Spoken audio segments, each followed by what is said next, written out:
2 years now. For the last almost 6, 7 months, I've been with a SaaS company, building AI agents for them and like automating a lot of processes and stuff. Like my verbal was terrible, and more than that, I feel like DI, though it seems easy, and there's not a lot of thinking to be done. It's just the focus and like knowing how to crack the pattern. So in such a way that I would give maximum like 3 hours a day in the weekdays, and Mm-hmm. weekends I would stretch maximum 6 hours because even like with breaks because it gets like overloaded.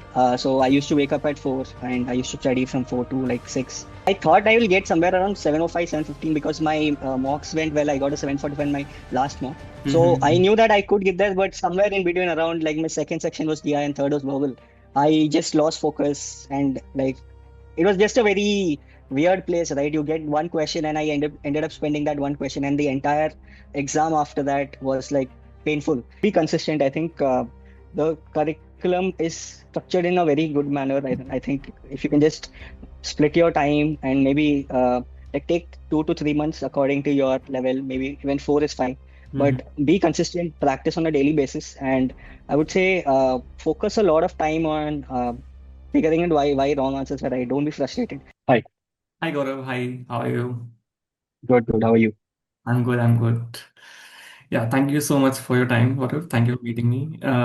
And yeah, first of all, big congratulations on our GMAT 735. That's an amazing score. That's a perfect 100 percentile. You also have a scores of 95 percentile in the quant. You have a 99% in the verbal, 97 percentile in the data insights. So it's like perfect score all across the board. So a big congratulations on that. Yeah. Thank you, thank you. Yeah. Yeah. When was I would like to thank the top only for it. yeah. And when was this exam conducted? Is it recent or has This been goes on June 7th, I guess. Yeah. okay, okay. So yeah. So how did it feel when you actually got the score? Like the perfect 100 percentile you when you actually there? I didn't believe it. I was actually staring at the screen when I saw 735. I could not really believe it. I actually, in my head, it was like the exam went really bad, and I was after a Come point, I on. lost focus. I was going in auto mode. Uh-huh. Yeah, Yeah. yeah, and yeah, it just happened. Got it, got it. Yeah, I will stop my share 1 second. Yeah. So yeah, we can begin by just a little bit about your background. So you can tell me a little bit about yourself and also what led you to start this GMAT journey and also how you came to know about top 1%. Sure. Education-wise, I am an engineer.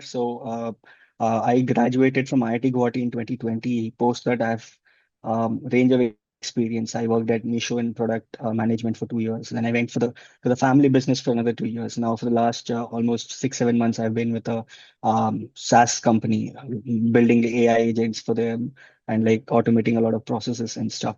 Mhm. So this is about my background and in terms of why I wanted to do this. So I did write my GMAT in 2022 when I got a 720. It was by self-study, Okay. right? And I wanted to do entrepreneurship, especially in the tech space. Now that I'm in AI, I am really passionate. I know want to build something in it, and I Mm-hmm. want to go like to the Bay Area in the future. And I feel like you stay closer to the stock market, you're gonna have better profits. That's the Uh, idea of which I want to go there.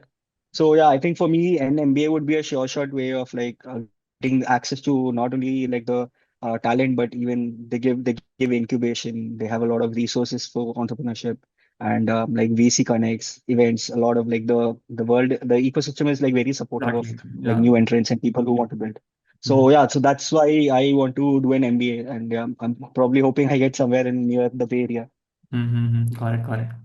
Yeah, that's pretty sorted. Yeah. So, moving forward, how you came to know about top 1% when you were trying to go for the GMAT journey? Do you remember exactly? Yeah. My college senior, he actually did from top 1%. He was the one who recommended me. He just told me blindly, you take this Mm-hmm. course, and he said you will get through. And like I generally believe, if my senior says, I would do it. So Mm-hmm. I just went ahead. He bought a self-paced course. Got it, got it. And so when you registered for the course initially, when you were starting your prep, what would you say was your weaker area, something that you were struggling with? Was it specifically with quant, specifically verbal, or it's pretty much randomly all over the place? No. So quant was pretty much sorted, given my background. Yeah, I was more like my verbal was terrible, and more than that, I feel like DI, though it seems easy, and there's not a lot of thinking to be done. It's just the focus and like knowing how to crack the pattern. So I think these were my two weak areas where I remember in the first test that I had given, I had got like 78 or less than 80 in both verbal and DI. hmm Quant was sorted. So Got it. So, I mean, it's pretty amazing because you are able to, your highest percentile is actually in verbal. So, something must have really definitely clicked.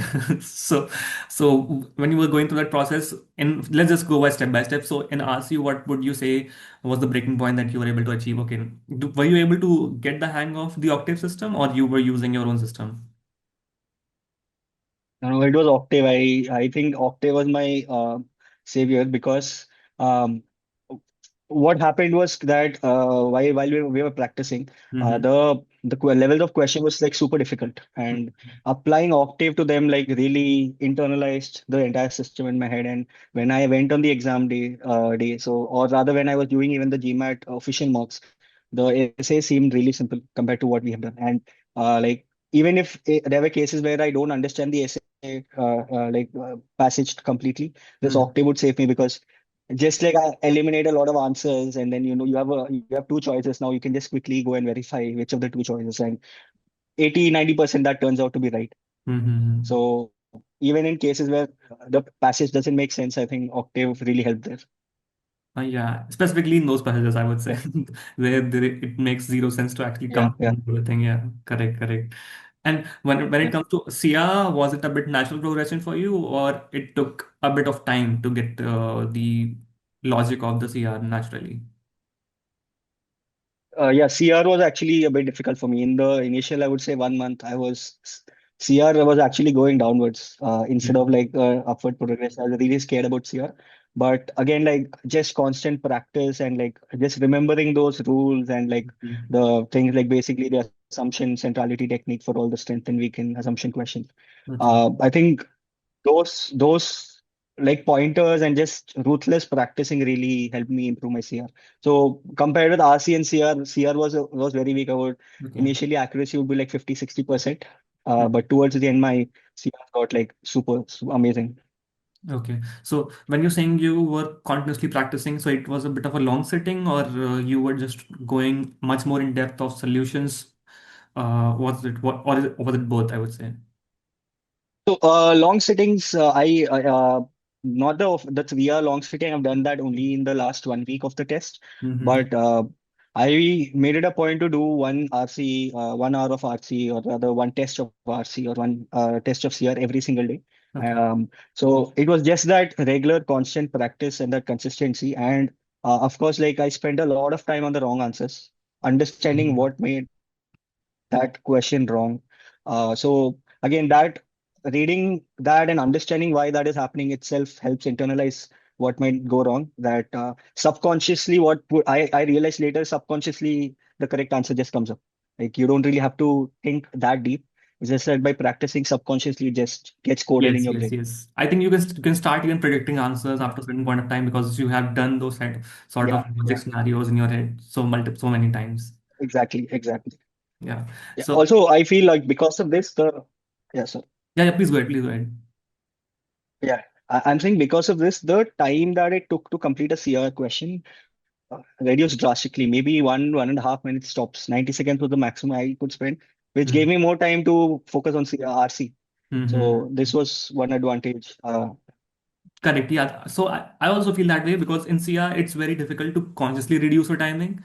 I think you just keep practicing and over a period of time, your natural timing that you take to connect the dots and make the prediction eventually reduces with practice. Mhm. So yeah, Exactly, yeah, yeah. yeah. So, and coming on to the quant bit, also, I mean, quant was definitely a easiest thing for you, but still you must have faced some sort of difficulty in terms of the traps or the language sometimes can be tricky. They're trying to trick you into thinking something else. Obviously, questions, logic, or calculation must not have been a very big of an issue for you, but still, were you especially struggling with in terms of trying to get your accuracy above 70% to 90 95% initially? Yeah. So In quant, my biggest challenge was some conceptual things, like maybe if I have to take about numbers, the Mm-hmm. powers thing, like very formula based thing that let's say you have some things out of 10 things, two are similar, what is the probability and all that. So basically, Mm-hmm. those formula based things was a challenge because I didn't know that. Maybe I just needed like some lecture to just understand that concept. That Mm-hmm. was one. The second one that I faced challenge was there were some easy questions where the language might be slightly just changed. So missing that would like make the entire question go wrong. So having that focus and practicing those tricky questions, which actually are easy, and making those like making a mistake in those questions would actually penalize the score more, right? Yeah. So having to focus that really helped. That again, I would say it's again that practice consistently daily. Okay. And DI also, DI was a timing issue. Apart from the timing issue, was there any kind of issue apart from DI when you started to prep in DI? So timing was definitely an issue. Other than that, DI also same thing as quant, that Mm-hmm. understanding the words, the logic, and it's just a very fine nuances. I don't think I can put it into words right now. It's just that you would see that the answer went wrong, and we're like, oh shit, like why was this wrong? It was basically like that. And Mm-hmm. yeah, so it was just again the language, and I specifically faced issues in like certain parts, like you have CR questions in DI, right? Mm-hmm. Like Yes. strength in one, weak in one, Yes. etc. So there I faced a bit of issue, but again, over time with practice, that also got resolved. Got it. Got it. Yeah. So yeah, that's correct. Actually, that does happen. Especially those silly mistakes. Dirt does hurt a lot. So just becoming Yeah, conscious of those things and not really avoiding those things, it does really help, I guess. yeah, Yes. yeah. Also, you were practicing this entire prep of yours with your job, I'm guessing. Yes, yes, yeah. So can you just give a general idea in terms of how you were managing your entire week, like on a weekday, or how many number of hours you were able to give, or on a weekend, just to get an idea. Sure. So I made my structure in such a way that I would give maximum like 3 hours a day in the weekdays, and Mm-hmm. weekends I would stretch maximum 6 hours because even like with breaks, because it gets like overloaded. So I used to wake up at 4 and I used to study from 4 to like 6, go to the gym and then study again for an hour, then work. So I think it comes down to prioritizing. I just prioritize three things. First is the studies, then Mm-hmm. work and fitness. So I didn't do anything for the for 2 months I was preparing, and it was just focusing on these three things for those 2 months. Got it. And and Yeah. when you said that you were a bit surprised in terms of when you actually got the score, was it why would you say that was a bit of a surprise? Apart from the entire experience that was of 2.5 hours, were you not expecting that kind of scores in Mhm. your mocks? Was that the kind of scenario, or you were you were very much sure that I will somewhere be in the range, but yeah, definitely not be 735, somewhere in the close by range.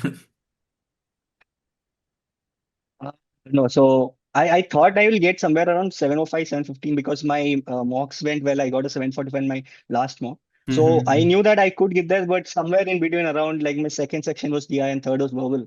I just lost focus, and like it was just a very weird place, right? You get one question, and I ended up spending that one question, and the entire exam after that was like painful. And I Mm-hmm. was more or less going on like auto mode and trying to finish things fast for DI. And then I lost hope. Yeah, DI is gone now. I'll have to maybe retake the test. And then again, verbal, I gave it like half-heartedly and just going auto mode. As I said, like things were internalized, and the Yes. difficulty of question that was there on the portal, that really helped Mm-hmm. me do things like so quickly. So that is why I was actually surprised that how did I get 88 in verbal. Mm-hmm. I mean, when you're giving number of mocks, what would you say would be the at least a this number of mocks everybody should give to get a general idea of where they should be, and they should definitely go for exam now. Uh, So I would say that if someone is taking like taking both top and the official mocks, I Mm-hmm. would say take a couple of the top mocks, maybe 4, 5 maximum, Mm-hmm. and you will kind of the score is definitely going to be much lower than what you will get in the official, right? Because the difficulty of questions is slightly on the higher side. So Mm-hmm. give that. Make sure you're good at it. Like you have like climbed. Let's say you start at whatever X, and maybe you go up to in the 5 mocks you get X plus 40, X plus 50, whatever. Mm-hmm. Once you reach there, then maybe give an official mock, and then like I would say last 2 weeks of the exam, just keep giving mock tests on a daily basis. Uh, Not like 3 4 days before the exam, but what would happen in that way is that at least it happened for me is that I was so used to giving tests like 10 days before the exam that on the test day it didn't feel like that hectic.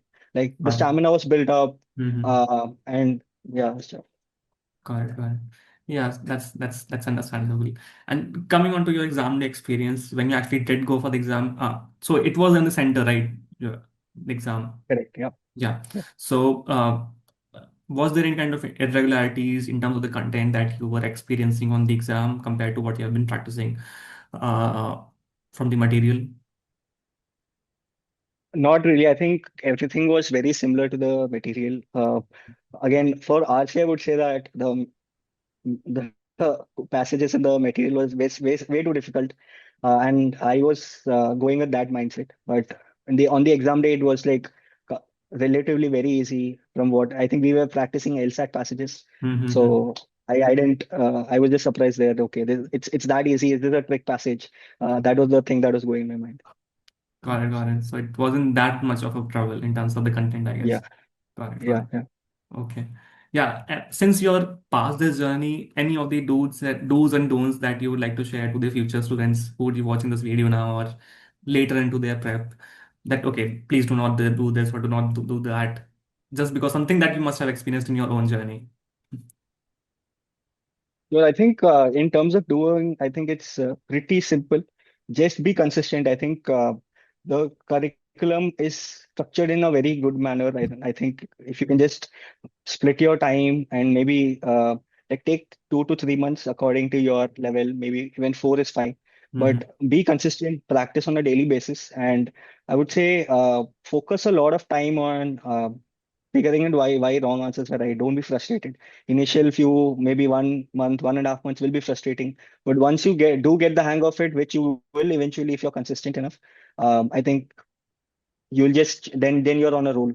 So in terms of doing, yeah, and in terms of do not is again, don't lose focus. And I think GMAT is an entire game of focus. Even in the test, before outside the test, it's like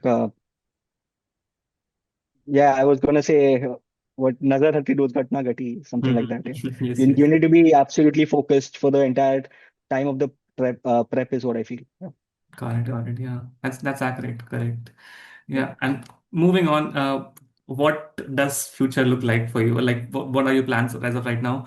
Are you planning on applying for round one this year?